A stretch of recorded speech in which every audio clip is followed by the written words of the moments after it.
Hello friends, you are in the InStyle Knitting Studio. This time, we will be knitting this little basket together. It is crocheted from thick t-shirt yarn. I want to make a basket in pink and blue colors. The blue color will be at the bottom. The top will be this pink. This is the same color I used in the coral basket I showed you. I chose this combination of colors. These are my leftovers. I decided to knit one more basket like this. Such baskets have become very popular lately. They are used for storing cosmetics.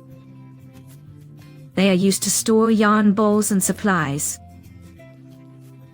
Crafters especially enjoy this. They complement the interior well. You can put anything in there. Let's get started if you want to make the same basket. To knit such a basket, we will need, of course, t-shirt yarn. I have a hook number 10, a marker, a ruler, and scissors. I probably didn't forget anything. Let's start knitting. I am taking a darker yarn. I decided on the bottom. I will have blue. We will start the knitting with the bottom. So, first we take the hook. I have number 10. We form a magic ring. For those who do not know how to make this ring, please watch my tutorial. It is on my channel. So, we made a magic ring. We knit 2 chain stitches. After that, we crochet 8 double crochets into the ring. In the end, we have 9 double crochets with these lift loops. 1, 2, 3, 4, 5, 6, 7, 8 and the 9th stitch, that is our 2 chain stitches. Next, we make a slip stitch. Here we pull it tight and make a slip stitch. I'm doing it in this stitch. That is, in the stitch of my first worked double crochet. Not the chain stitches that we made at the beginning, but in the second stitch. We make a slip stitch. Friends, if anyone is not very good at crocheting, I have all my lessons available. There is a lesson on how to make a ring in AMIGURUMI. There is a lesson on how to make a slip stitch. There is a lesson on how to make a double crochet. Overall, chain stitches, everything, all of it. I have it on my channel, you can check it out. That's it, we've closed the circle. Here's our first row. Next, we knit 2 chain stitches for lifting. That is, we are moving up to the second row. We will include the lift stitches in the total count of double crochets. So this becomes our first double crochet of the second row. Next, we crochet double crochet in the same stitch.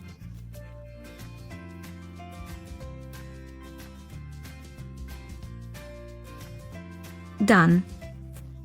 Here, I will mark it with a marker for convenience.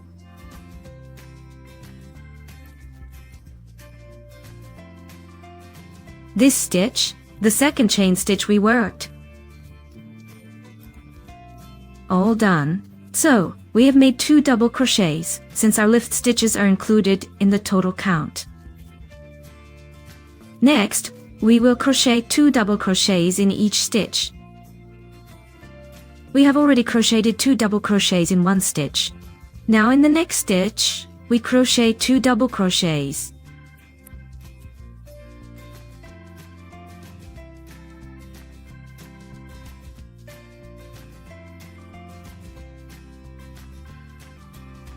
In the next stitch again, 2 double crochets. We will continue like this until the end of the row. In the first row, we have 9 double crochets.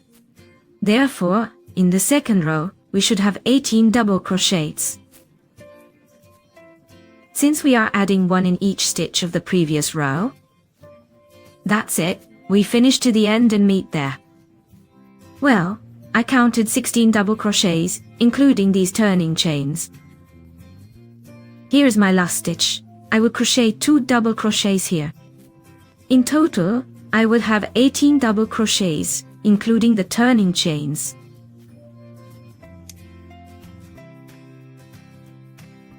That's it, we finished with a slip stitch. I am doing it in this stitch. This is my first double crochet right here. Not directly here, some do a slip stitch here. I prefer this stitch. So it goes into the stitch of our second double crochet. Since our first double crochet consists of chain stitches, tighten it up. The marker can be moved.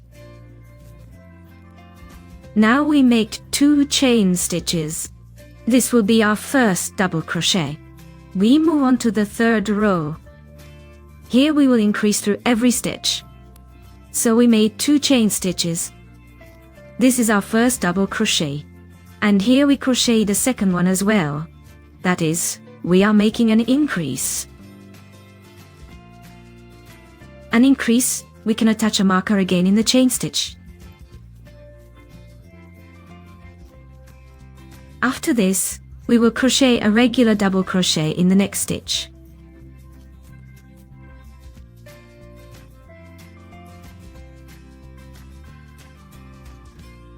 In the next stitch, we will crochet 2 double crochets. That is, now in this row, we will alternate. I am crocheting 1 double crochet in the previous row stitch, then 2, here we go. We knitted 2 double crochets. In the next stitch, we will make 1 double crochet, and in the following one, we will make 2 double crochets. We will continue to knit this way to the end of the row. So, here I have 26 double crochets. I am knitting the 27th double crochet, and here I have 2 double crochets, respectively. In the next stitch I made 1. At the beginning of the row I made 2 double crochets, meaning the rise stitches, and immediately in the same stitch, another double crochet. So I have an increase here.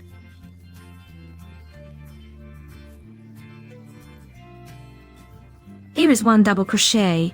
Everything is correct. Everything is finished. I have 27 double crochets. In the previous row, there were 18 double crochets. And in the first row, there were 9 double crochets. One can notice a pattern that in each subsequent row, I have 9 more double crochets. Since initially I cast on 9 double crochets. If you started with not 9 but some other number of double crochets, then correspondingly, in each row, there will be that same number more. That's it, we make a slip stitch. Again, I do this in the first double crochet that I made. In this stitch, we rise to the next row. We make 2 air rise stitches. The marker, in principle, is probably not needed here, but for clarity, I will probably attach it. Let it hang.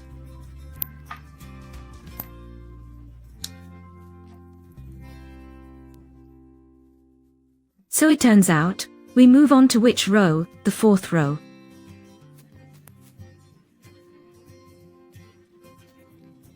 Here, we will be making increases even less frequently. Here we have air stitches knitted.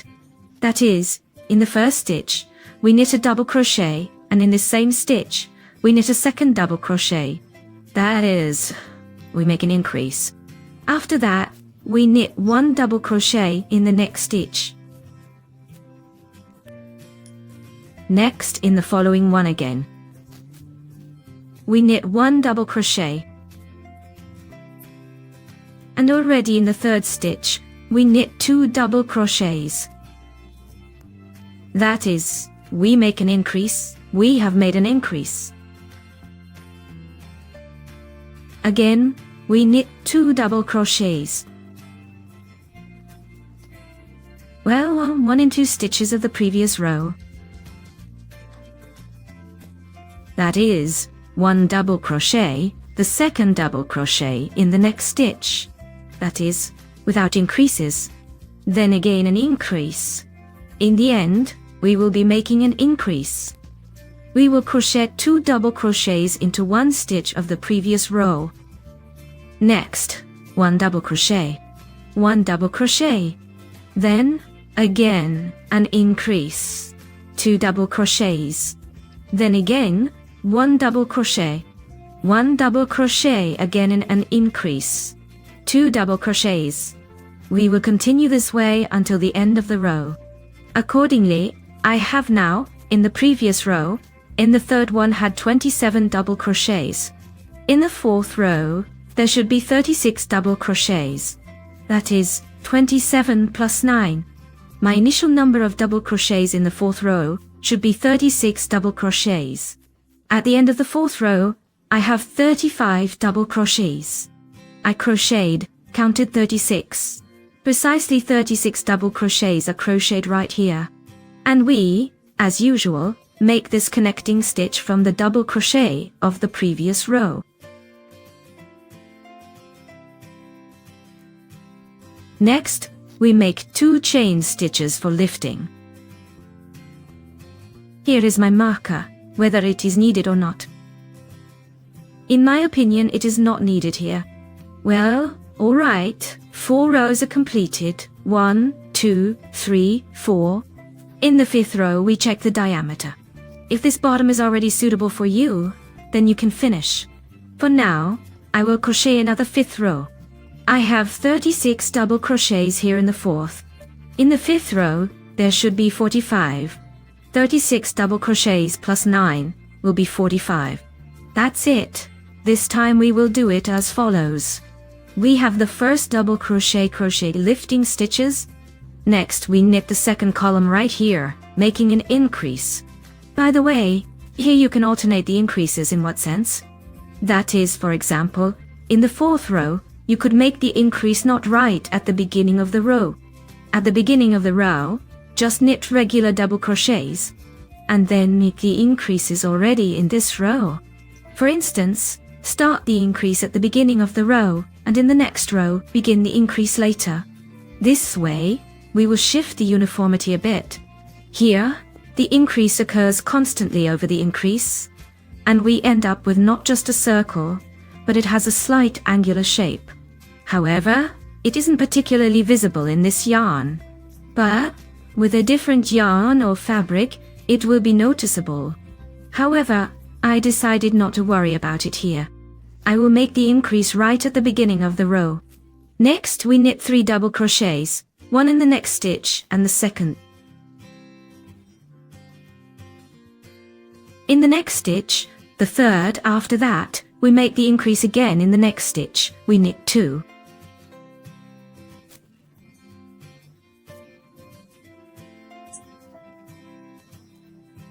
Double crochets again, then 3 double crochets, and already the next stitch, we knit 2 double crochets in 1 stitch.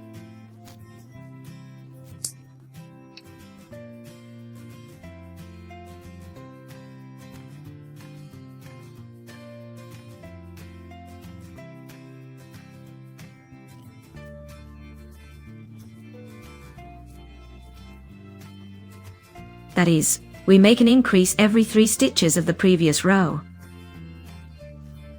Well, I think you've understood the pattern here. We knit an increase. Next, 3 regular double crochets. Then again an increase. Again 3 double crochets. We continue this way until the end of the row. So, I have 44 double crochets.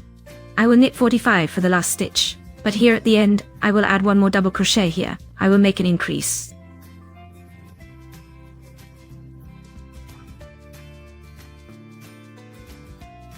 That's it. Now we need to do a slip stitch. But we will do it a bit differently since we have reached the desired diameter. The bottom, by the way, friends, if you want to knit a slightly larger basket and bottom, you need to make it wider. You can comfortably continue knitting. That is, as usual, make a slip stitch, rise to the next row, do 2 chain stitches for height, and continue knitting, making increases. How? I think you understand. In this row, we made increases every 3 stitches. In the next row, we will be making increases every 4 regular stitches. In the following row, we will do so every 5 stitches. Thus, we will be making increases throughout. But I already need the diameter. By the way, I will measure now how much it has turned out. So approximately, it has come out to about 21 centimeters in diameter, and this is where I will finish. And how we will pull this loop slightly, we take out the hook.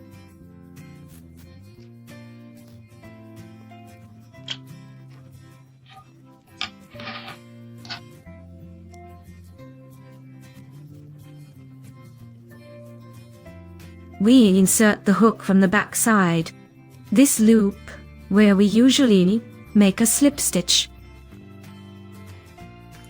We will grab our open loop like this. We pull it to the back.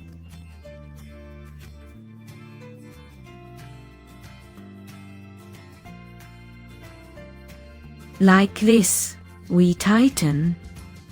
Next, we will be knitting like this.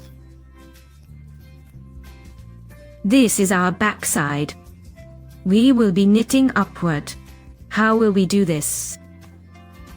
We will knit single crochet stitches in the back loops. How is this done?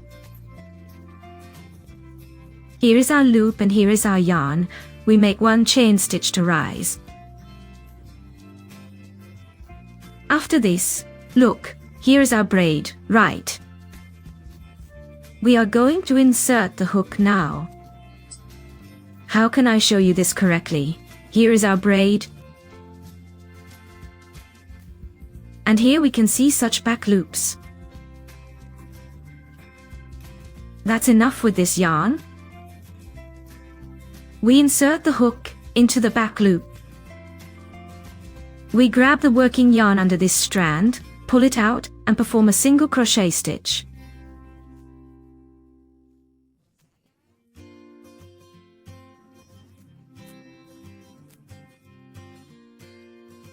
Done! Now the next back loop is here. We insert the hook, grab the yarn, and perform a single crochet stitch.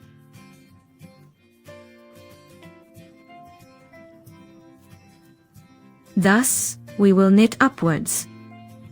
We will have this whole braid on the side like a border. We should have 45 single crochet stitches. We have done 2 stitches.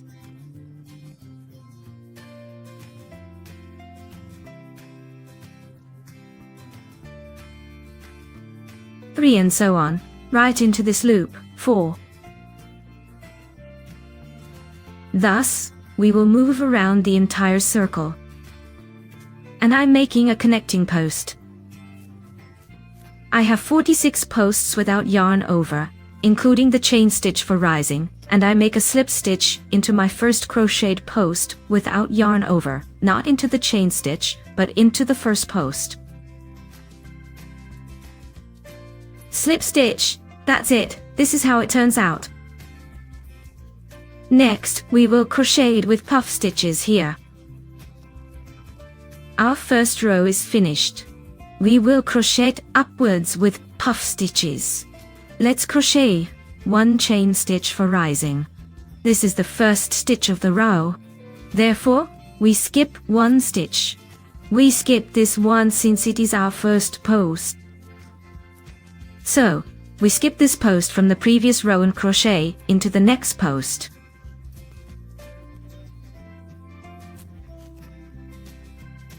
We crocheted into this post without yarn over. Next, we return to the skipped stitch of the previous row and crochet a puff stitch there.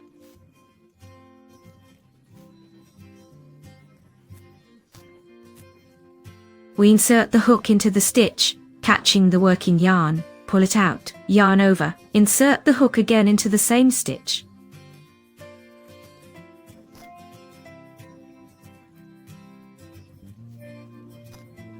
Pull the working yarn.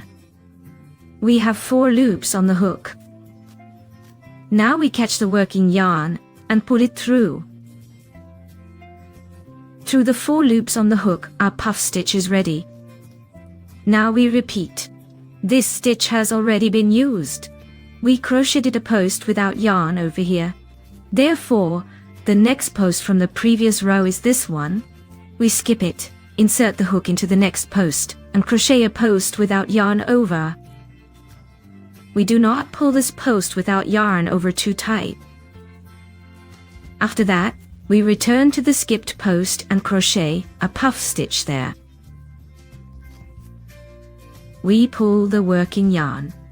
Yarn over, insert the hook there again, and pull the working yarn again. We should have 4 loops on the hook. We crochet them all together with the working yarn.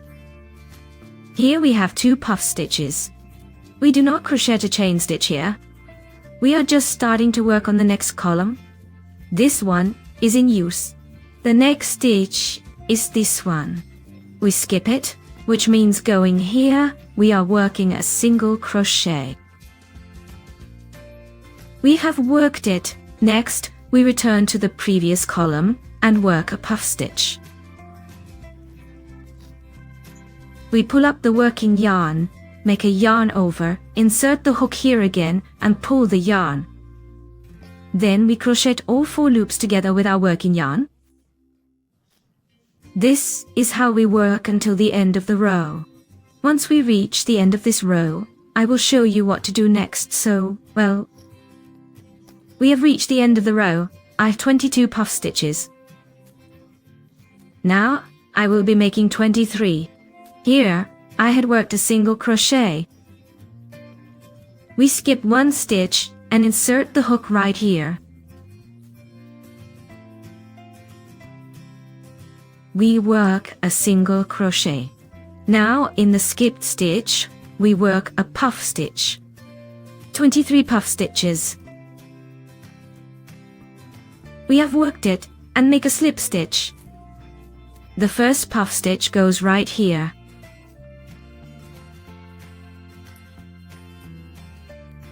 This is how it looks. Next, we make 1 chain stitch. This is the rise, and immediately here, we will also work a puff stitch here. In general, in the second row, we will crochet a single crochet into the puff stitch of the previous row. Here is our single crochet. Here we have worked into the puff stitch of the previous row. Next, we need to work a puff stitch. We will crochet puff stitches into the single crochet of the previous row. That is the opposite single crochet. This is how it looks here. We will crochet a puff stitch here.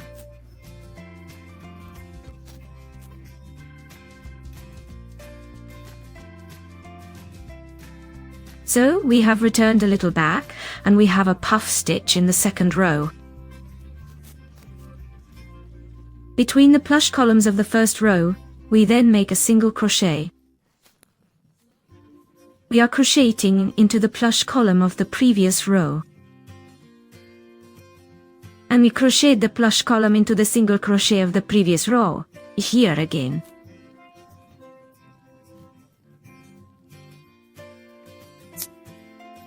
We have a single crochet, and we will crochet into the plush column our single crochet.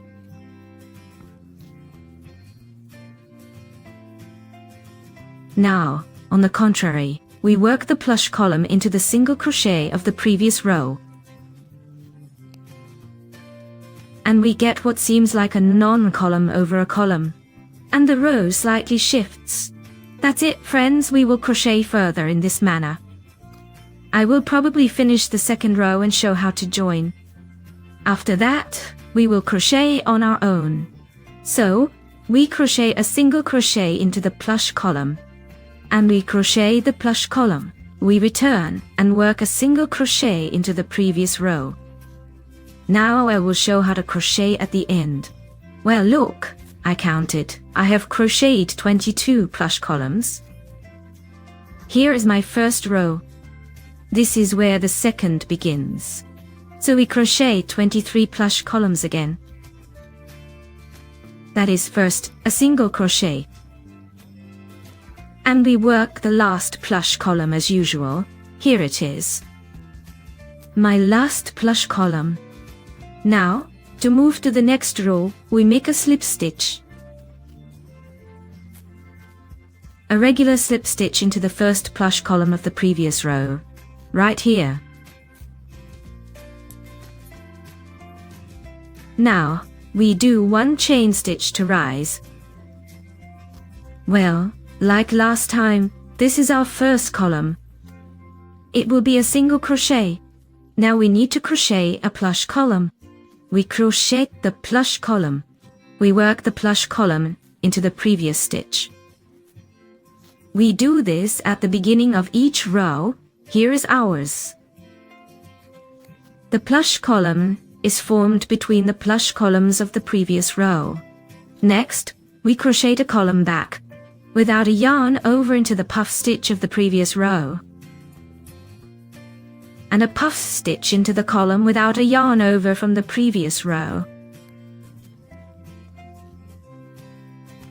That is, as usual, as I have already explained, it is all very simple here.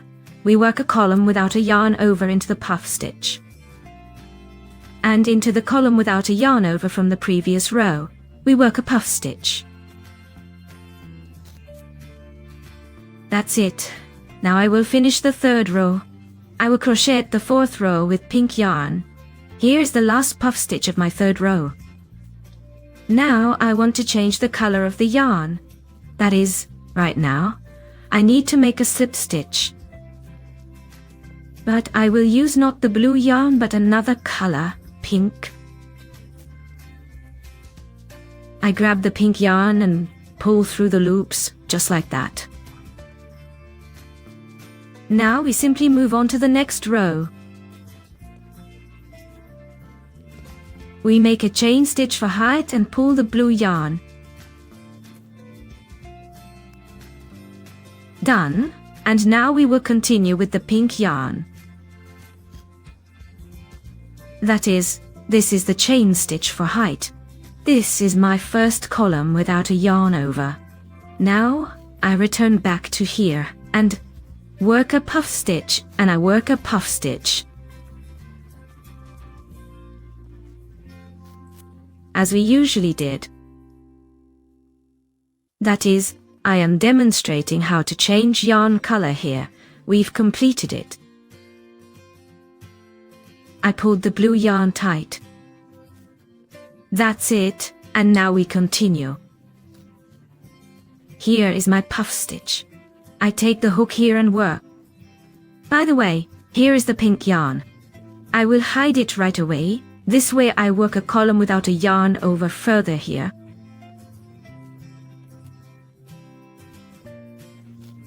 Into the skip stitch, we work a puff stitch, just as we did before, like this.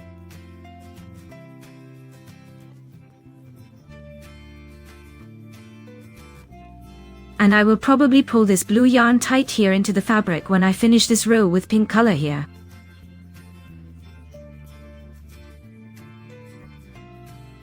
Since here I am hiding the pink yarn. Alright, we finish this row to the end. By the way, if you need a basket that's a little taller, then you will accordingly crochet more rows, so it's straightforward. In my case, there will be 3 rows in blue and 1 row in pink. After that, we will do a crab stitch around the basket, that's it. Next, we make a slip stitch in the stitch of the first puff stitch.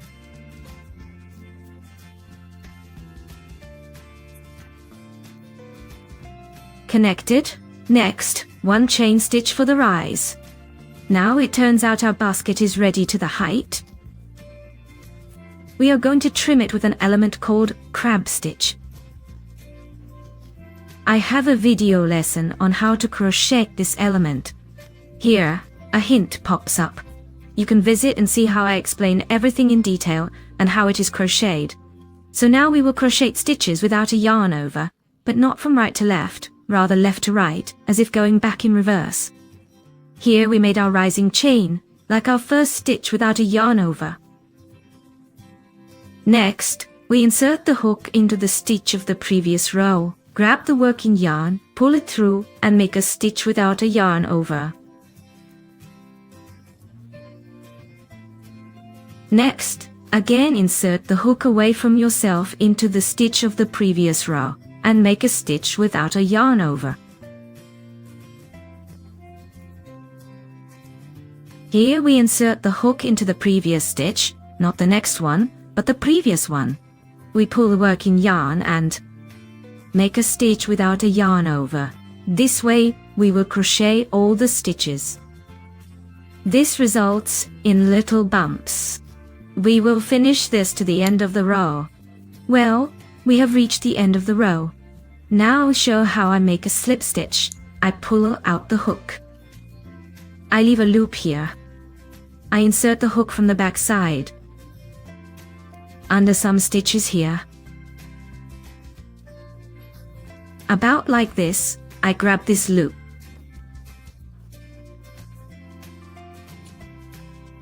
And I pull it to the back side like this. Pulling through, we make one chain stitch to secure it. We pull a bit of yarn and cut it. After that, we hide the yarn end on the wrong side. Well, friends, we have managed to hide all the ends. This is what the basket looks like. In mine, it consists of 3 rows of blue and 1 row of pink, along with an edging. You could choose a different edging. For example, border it simply with plain single crochets without yarn over. This is the basket. I turned it out well. Its base is about 20 centimeters in diameter, while its height is 11.5, roughly speaking. Here's a little basket. By the way, I reinforced the bottom here, because it sags just a little bit, so I secure it. I take an ordinary plastic stationery folder and cut out a circle of the same diameter. I cut out such a circle. Then I cover it with some fabric that resembles lace and simply insert it inside. And if, for instance, I need to wash such a basket, I just take it out. This very circle, my reinforcement, is what I wash. Then I put it back in there. Any items can be placed in this basket. I can, for instance, crochet them in order. To store my skeins, in other words, to gather some of my projects that I have in progress. I crochet several things, as of course all crocheters do. I probably work on several projects at once depending on my mood. So I immediately have a few skein projects lying on my shelves with my other work. And I crochet these baskets specifically to keep my works here. Or perhaps some skeins, some leftovers. This one is for crafters. And if you are not into crafts, for example, then in principle, you can use it for cosmetics, for some of your trinkets or other little odds and ends. In general, there are always things in the house that you can gather together. Just toss it all into one basket. So crochet with pleasure. I believe everything will turn out well for you. It might even come out better than mine because honestly, my yarn isn't very high quality. I had some remnants lying around. So it kind of turned out to be a little basket, in a sort of average condition, of course. A lot depends on the yarn. The product we obtain largely, to a great extent, depends on the quality of the yarn. Therefore, friends, use good yarn. Knit with pleasure, subscribe to the channel so you don't miss new masterclasses. And always stay in style, wishing everyone well.